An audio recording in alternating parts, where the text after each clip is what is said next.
Yeah, so these ones were built around the same time as those curved ones, but these were part of a different sort of series. So first of all, the trick on these, which is, it's not a trick, but you know, you could take this and then this could be like kicked up, like so it's already ready for a kick up there. There was also, let's see, in this series there was started using fishing poles because they were curved. So there was a big fishing pole one, like an arch, that I hung rings on. I think it was rings. Yeah, it was. And then at the end, I could come with the 3 clubs, you know, under the arch, and then do a high throw with a dive roll under the arch to get the club. So again, some sort of architecture of the space became like an idea. And then I think the architecture one, that kind of concept, it was, we made a really cool prop stand, which we tore down like years ago. I don't remember why. But basically it was with, so it was me and David Kane. We did teams in 1994, Burlington, Vermont, IJA. And so we had these wooden structures that were like a wooden stick here, and then came out, so kind of like a trigon thing, whatever, and then with legs. And so if you have, you know, a stick there and then 2 sticks there, you have like a point, 1, 2, 3, and then you have 4 points, right, on each end of the sticks and then in the middle. And this is kind of hard to explain, but we had, you can see like those points in space are all kind of different heights, right? Like this is the highest one, there's the middle one, there's the lowest ones. But we had wires sticking out from each point that would like all go to the same level in space. Isn't making any sense? And so then what you could do is you could take 4 rings and you know, spread them out and then hook them up on those 4, you know, over so each wire was going inside a ring and then let go of the rings. And then each ring would slide down in position. Sure. So like in one beat you would have like a line of rings and you would let go and they'd be like, or whatever. Cool. That was pretty cool.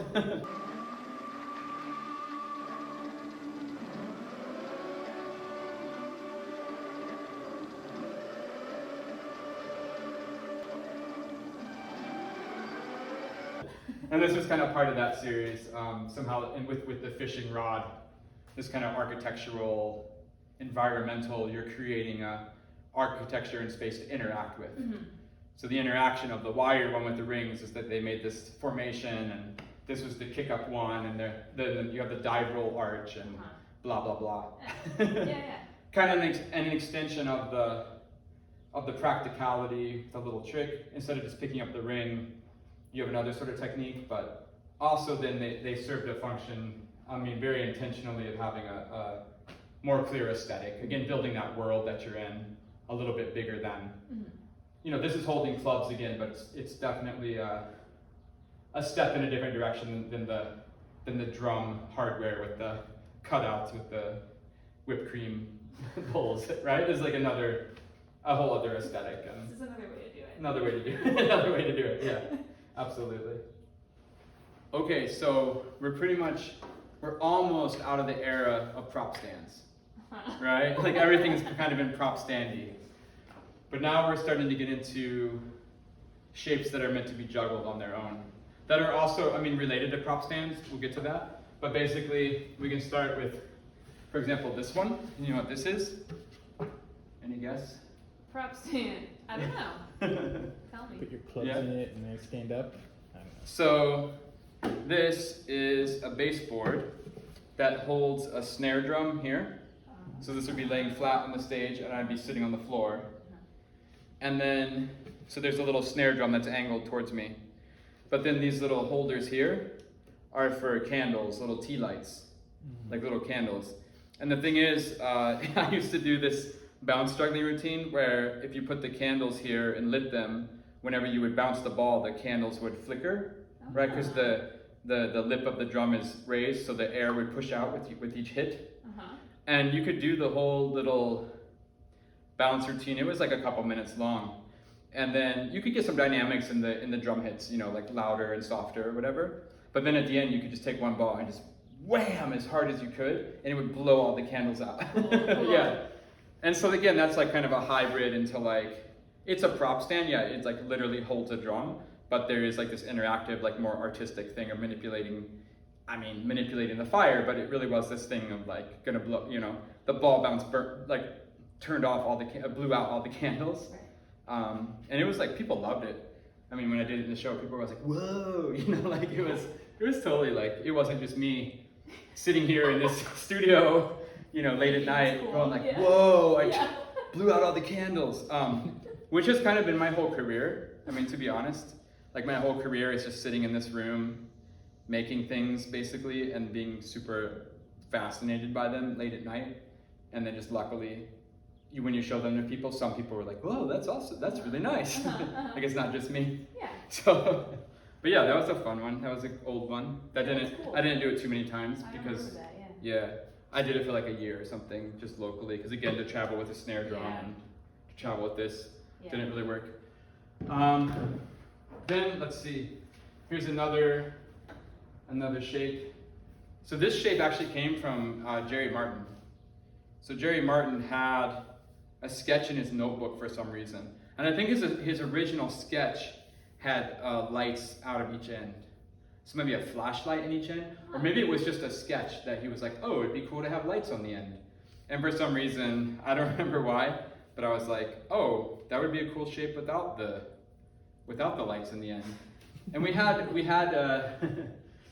like those performances we did up in Minneapolis in the mid 90s, 96, 97, 98 or something. It was like me and Ocean and John Rouser and Jerry and Dustin Kelm and stuff. Yeah. And so I think we first built this for a group piece in one of those shows. I think the name of our thing was The Collective. Okay. Pretty Cool. progressive name. But we did like, I think in 2 years we did something like 9 shows or like different shows. Yeah. It was just like really rapid, like we'd make a show in 2 or 3 days. Huh. And a lot of times I think these days when you make a show in 2 or 3 days as an ensemble, it's like you do your act, I do my act, there's maybe a group scene at the beginning. But we really made the shows pretty much entirely different, like the content. The point of the show was to make new content. Right. So we would build stuff like this. Yeah. And then and I don't remember,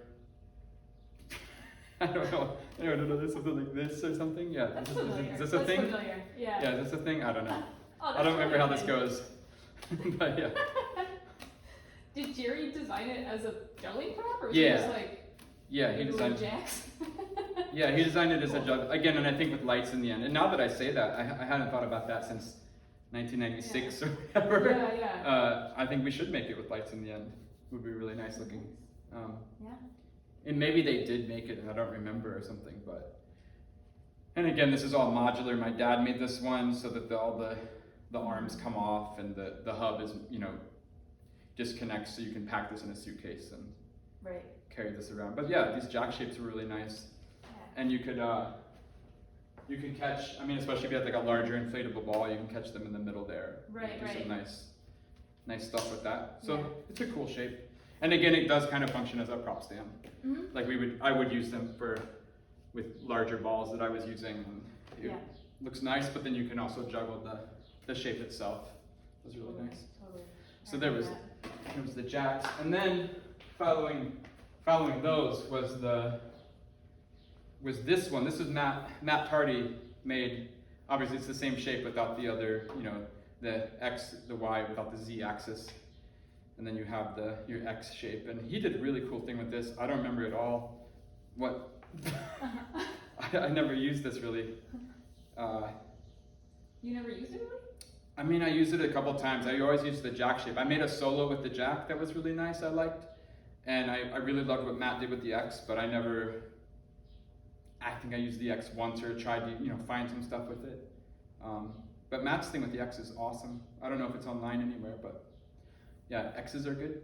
The jack, you put that on your shoulders, right? Was that a thing? Sure, yeah. I think I have oh, I'm sure I did lots of stuff with it, but yeah. Yeah. I'm sure I did lots of stuff with it. You put it on your shoulder. I like that. Nice. Yeah.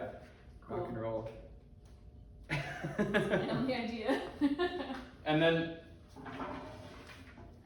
So then again, this was all kind of the same period of time, a couple years or something. But then these are wooden triangles that my dad made. That I think I used this with Greg Kennedy. Me and Greg Kennedy had an act together with one triangle each. Okay. And we did it at the Yale Juggling Festival one year. I don't know, mid-90s or something. And people were very polite to us, which was nice. They were very kind to us. I don't for the life of me remember what we did with the triangles. Like what's the move? I don't know. Right. Spin it on your finger, probably. No, we did not. Did not spin on the finger. But here, hold the here. I don't know if you can hold that with the jack on your shoulder. All I remember is that Greg made some sort of prop stand for these, like a stand for the triangles. That when we started the routine, we came on stage and they were like sitting like this or something. And all I remember, I'm gonna mess this up, is he kept saying the prop stands put both triangles at the same center of mass or something. I don't know, because he was an engineer. Oh. So like, it's like somewhere here or whatever. Right. And then they would be like, I don't know. I just remember him saying like, I've calculated that, the stand like positions them like at different angles, but the same center of mass. Yeah, just trust me, this is perfect. Yeah, I mean, that's what, like we were all into the triangles, and I mean, they're pretty beat up now because they've been here for, since 1995 or whatever. But they're really nicely made wooden triangles. I mean, they're great. Yeah. Beautiful objects. Is there a video? There's not a video of that? I think there is a video. I don't think I have it on my YouTube yet, but it's definitely in the archive. Cool. And Air Jazz did a really awesome piece with a circle, a triangle, and a rectangle. Like I'd say about the same size as this. Like a trio of shapes that are, it's incredible. Nice. But yeah, these are beautiful objects, wooden objects. With the same center of mass or something. I don't know. Here's a fun one. This is a piece of plexiglass. Pretty boring, right? I'm so bored. You're so bored. Well, so this plexiglass, if you could hold it like a little bit like this or something. So this was an attempt at a juggling machine. Okay. So what I had was 2 hair dryers angled on wooden stands facing each other. And then I made a pipe that fit on the end of each hair dryer with a little hole in the top at the close end of the pipe to the air, right? And I put a huge funnel out of cardboard into the hole. So in that way, one hair dryer could spit the ping pong ball out, it would funnel into the other one's pipe, and it would go back and forth like this, right? Nice. And so I tried for a while to have those 2 hair dryers do a cascade with 3 balls, but it was too chaotic. Like the variables were just insane, and it would invariably, like 2 balls would get stuck in the hole, or more often than not, they wouldn't keep the rhythm asynchronously, and they would just hit in midair. Right. But what I found out was if you put one hair dryer on its own, angled against like a surface, like a wall, it would really reliably spit 2 balls out against it would bounce off back into, so you could get 2 balls going pretty good. I mean, you would get some rhythm problems, but for the most part, they wouldn't collide in the air. Yeah. So then I put this in between the 2 hair dryers, and I got 4 balls going, and it looked pretty cool. Like it actually looked like some sort of effective juggling. Yeah. Very rudimentary machine. But yeah, so it was like the plexiglass piece of bouncing off the juggling machine. That's awesome. So yeah, I've been working on this juggling machine stuff since, mid to late 90s. And now with my show this last year, I finally got the machine that does the 3 balls. So. Was this the first machine attempt? Yeah, the hair dryers was like one of the first attempts. Cool. And then this really saved the hair dryer idea. Yeah. I did it at a few shows, like in St. Louis and stuff, and I think it was well received. I don't know why I stopped doing it. It was a cool idea. Like it looked completely homemade, but somehow the visual result did a good job of representing what juggling can be, in a kinetic pattern. So it was very unscientific in terms of its actual representation of what juggling is, but like just the kind of the visual of it was really like nicely dynamic. Totally.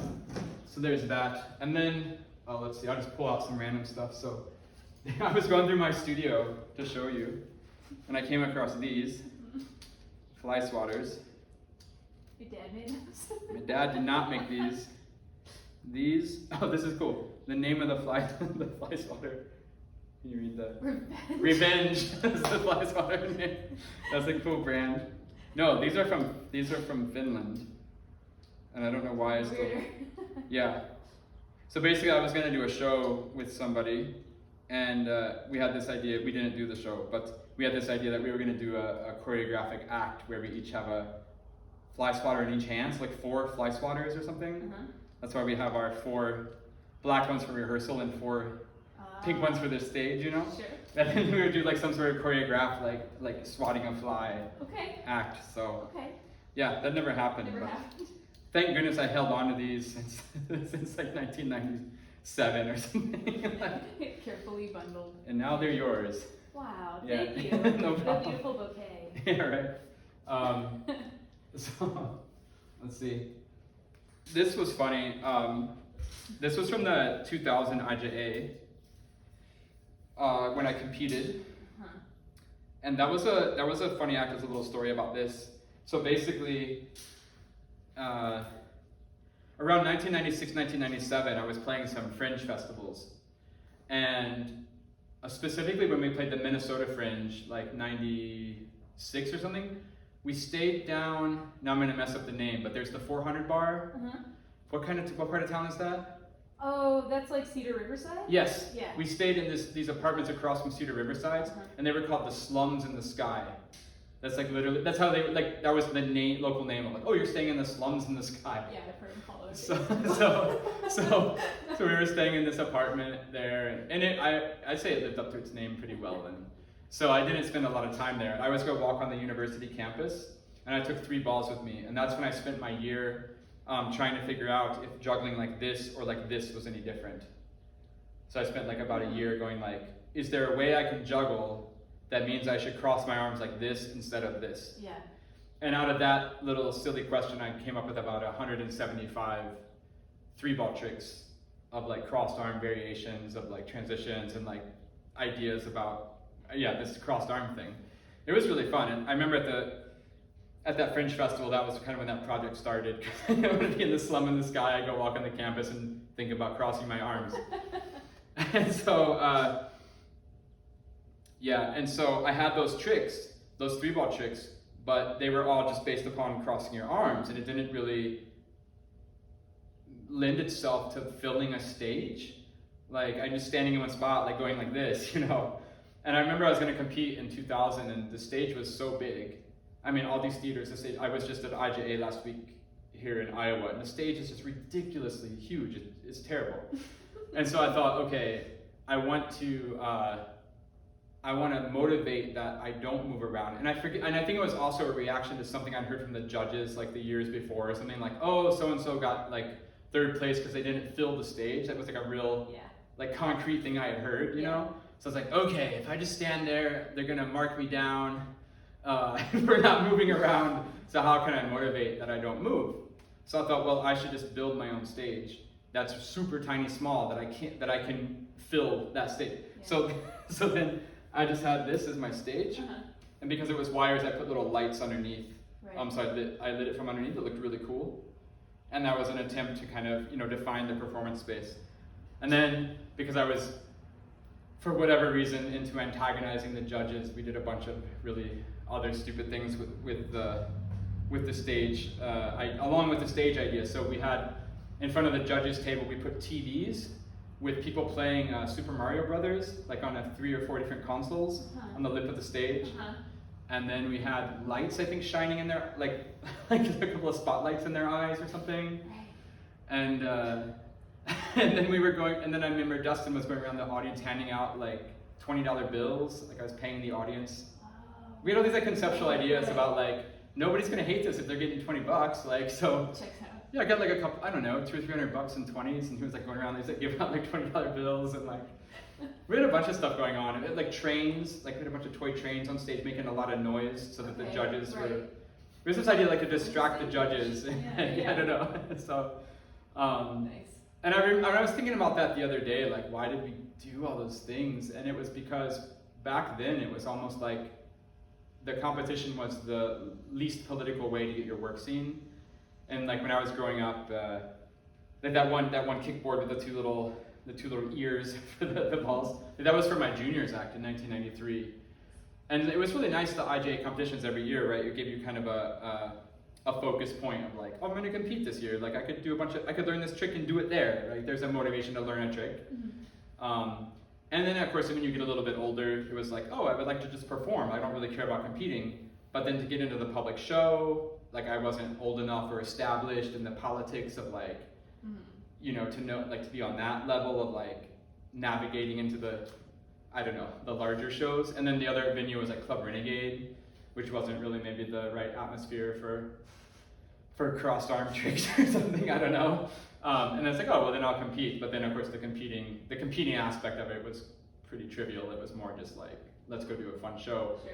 And of course then it was like, let's explore that format. Like it's a competition, how can you subvert or just think out, you know, expand this idea of competing and Right. who are you performing for? You know, is it for the audience or the judges Sure. and blah, blah, blah, whatever, stupid Right. things. But Nice.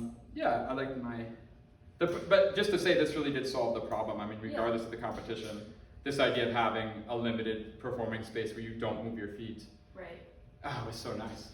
I remember this. I never realized it was staggered. Is there a reason for it to be staggered like that? To look cool. Okay. Yeah, no, it's just some sort of aesthetical like thing. Okay. Cool. Yeah. It does look cool. Thank you.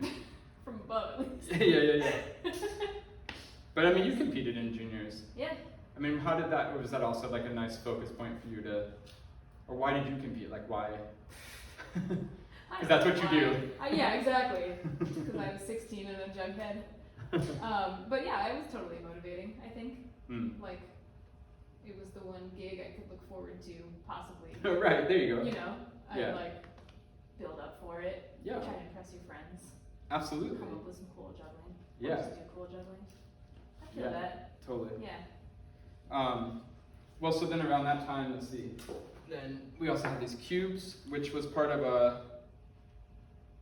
it was a trio act with Ken Fanning and Tina Singer. Do you remember them coming to Jugheads? Ken and Tina? Maybe. So we Who had, were they were from Ireland. They did circus in Ireland. I remember them now. Okay. Amazing. So I don't know why, I forget how I came up with the idea, but I wanted to do an act with 3 cubes. So I had these 3 blocks, these 3 wooden cubes, and then 3 rhythmic gymnastic balls and 3 of the big hoops from Stu Reno's fiberglass hoops. So it was a trio of objects with 3 people. So we had a little piece with that. It's on I actually put it on YouTube last year. But yeah, so there are these cubes, and that was really, again, like the jack shape from Jerry Martin started to get into manipulating some of these more architectural pieces of set design or whatever. And then the cube was even a step farther in that direction, because I think the jack lends itself to some more specific manipulation, like it speaks to you a little bit more obviously. Oh, I grab it here and twist it. I don't know. But the cube was a bit more opaque, like, what do I do with this cube? But then interacting with the ball and the hoop and seeing what those combinations, naturally gave was some sort of idea. I really like that piece. I have no idea why I painted the sky on my side, but it was nice. I think it worked out good. But so then that piece was going good, but again, like how do you carry that around in a suitcase traveling? So then my dad made these like travel versions of the cube, Awesome. which I obviously never used really. But here we have travel cubes. How did they go together? I don't know. But yeah, it's a set of cubes. I remember that I was gonna travel, so they would break down for travel somehow. Which became a theme in my life. Like how do you travel with these things? And so from the cube shape, interacting with that big ball, I was really into the cube and the ball stuff. And so then I eventually came up with this one. This is like maybe my favorite one. And because I realized that if you would hollow out the cube, then you could have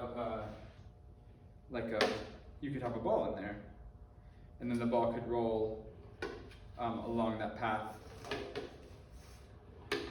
And I thought this was a really nice, yeah, I made a little piece. I didn't do much with it. I remember it. Spin this thing. I haven't done that in 20 years. Nice. But yeah, I really like this idea. And again, it didn't go much farther because I don't have a collapsible version of this cube. But Right. I really like this image. For sure. Yeah, I used this in a show with you. In Chicago, I hung it from a rope in the ceiling. Oh. It's a sculpture. Was that the one where I played a drum? No. Then we were there with like, I think Tracy and Trisha and Right. the whole band. And Oh, with that Rob, thing! With, yeah. Rob and Marcus was, I Yeah. got you. Totally. yeah. Nice. So there's the hollow cube. Mhm. And then there's obviously just like the prototype was in PVC. And this is also meant to be taken apart, like a travel version. Right. But then you have to do the entirely accurate throw, Yeah. which is like A nuts. little harder. But the channel is really nice with the little channel powered Yeah. out. It's a super good version. Totally. And then, so then there was also like Ocean started playing around from the cube idea with interacting with the ball. So he had bent this in his bathtub one night, or over the course of a few nights or whatever it was. And the idea was there was like a track that you could, was this a Russian ball, but you know, Right. roll the ball Yeah. on. So Did you use that in something? no, Did we never really used it. Like, so one of the reasons I never used it is because it was, you can see it's not very even. Uh-huh. I mean, it's you know, it's a prototype. Right. It's like proof of concept. Yeah. It's like a beautiful shape. Uh-huh. Had some plans for it, but yeah, like in terms of actually rolling the ball around it and stuff, it's Right. really kind of useless. Sure. Without a lot of work. Yeah, like these are not. Yeah, I see. But it looks really cool to have in your juggling studio. Looks like you've really been working on some stuff. Like, Okay, you the got triangle. some really good ideas. Yeah. Yeah. Cool. But there was a bunch of prototypes like that, and I mean, I think one of the nicer ones, these cube things, was the acrylic version, because everything for a while had to be acrylic because of micro motion, right? Like the acrylic balls and acrylic everything. It was a phase, the acrylic phase, yeah. But it's super beautiful shape. Yeah. Love it. And again, I had a piece with like a rhythmic gymnastic ball where you would catch it in the vertices and whatever. But yeah. Did what was the maximum number of cubes that made it into any one show? I Was it mean, TV shows, or was it like, oh, there's a cube in each show? Well, Ocean used to have us solo with the small cube. So back in, I don't even know, I'm gonna mess this up, but like, you know, Alegria came out in 1994, and in Alegria there was an act where the performer would spin a huge cube frame made of metal rods. Okay. So kind of like staff spinning, but with like a bunch of extra staffs like connected to it. Right. And so there was one move, I have no idea if I can do it, but there was a move that person did in that show, and I'm so terrible, I should know that performer's name, but but now everybody does it. I don't know, have you seen it, like the spinning a big cube around? I don't know. It's like totally a Have I? thing. Oh. It's like totally a thing to do. Cool. Like someone told me if you go to Quebec right now, or at least it's been a few years ago, but if you go to Quebec, learn to do trampoline wall stuff, and then spin a big cube and you got. Is it just like the going around the back? Yeah, thing so like what is spinning? the Yeah, okay. whatever move this is. Right. Yeah. Is that the move? Sure. Yeah. That's, Something like that? uh-huh. Does that look right? Yeah, I think so. Cool. So people like take it further. I No. assume? It's like a big cube. But Ocean had a little I think he had, what did he do? Like something like, I just remember something like that move. Uh-huh. Huh. Right. Something, yeah, he had like a little cube thing. Right. And so he used to perform that in some of our shows, and then I had my track cube with the ball, and I performed that a few times, but Right. we didn't, I don't think we ever did like a group cube thing. But, yeah, Nice. cubes. Cubes. Cubes.